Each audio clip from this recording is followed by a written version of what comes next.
आप हमारे मेहमान हैं। लेकिन खालिद ने माजरत करते हुए कहा, हमें वापसी की भी जल्दी है। हमारे सरदार ने ताकीद की थी कि अमानत पहुंचाकर फौरन लौट आना। बस हमारी इतनी ही खिदमत थी। अल्लाह आपको इसकी बेहतरीन जजा दे। ये कहकर खालिद और उसके साथी वहां से रुखसत हो गए और अब्दुर रहमान को हैरानी, खुशी और ईमान की एक नई रोशनी में छोड़ गए। अब्दुर रहमान सामान से लदे ऊंटों और सोने की अशरफियों को देखता रहा। उसे अपनी आंखों पर यकीन नहीं आ रहा था। यह सब एक ख्वाब जैसा लग रहा था। अमारा ने आंसू पोंछते हुए कहा, अब्दुर रहमान, बेशक अल्लाह अपना वादा पूरा करता है। आपने सही कहा था, वो अपने बंदों को कभी तन्हा नहीं छोड़ता। उस रात अब्दुर रहमान के बच्चों ने अरसे बाद पेट भरकर खाना खाया, लेकिन अब्दुर रहमान ने उस रात सिर्फ खजूर और पानी पर ही गुजारा किया। उसने अपनी बीवी से कहा, अमारा, ये माल मेरा नहीं, अल्लाह की अमानत है। इस पर सबसे पहला हक उन लोगों का है जो इस वक्त हमसे ज्यादा भूखे हैं। कल सुबह होते ही हम इस सामान को गांव वालों में बांट देंगे।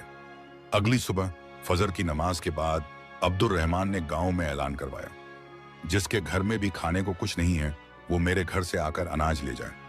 यह सुनना था कि गांव में एक खुशी की लहर दौड़ गई। लोग हैरान थे कि अब्दुर रहमान, जिसके खुद के हालात इतने तंग थे, अचानक इतना सारा अनाज कहां से ले आया। उसका पड़ोसी हाशिम भी दौड़ा हुआ आया।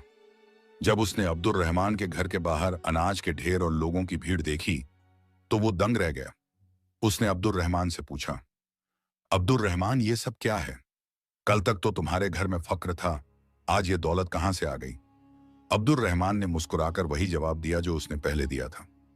हाशिम भाई, मैंने तुमसे कहा था ना कि मेरा रब कोई ना कोई सबब जरूर पैदा करेगा। ये सब उसी का करम है। मैंने तो सिर्फ उसकी राह में थोड़ा सा दिया था। उसने मुझे इतना लौटा दिया कि अब मैं पूरे गांव को बांट सकता हूं। हाशिम की आंखों में शर्मिंदगी और हैरत के मिले जुले तासुरात थे। उसे अब्दुर रहमान की कही हुई बात याद आ गई, जो माल मैं अपने पास रखता हूं वो तो यहीं रह जाएगा, लेकिन जो माल मैं अल्लाह की राह में देता हूं वही मेरा असल सरमाया है। आज उसने इस बात का अमली नमूना अपनी आंखों से देख लिया था। अब्दुर रहमान ने पूरा दिन गांव के हर जरूरतमंद घर तक अनाज और खजूरें पहुंचाई। उसने अपने लिए सिर्फ उतना ही रखा जितना एक आम गांव वाले के हिस्से में आया था। उसने सोने की अशरफियों को भी अल्लाह की अमानत समझा।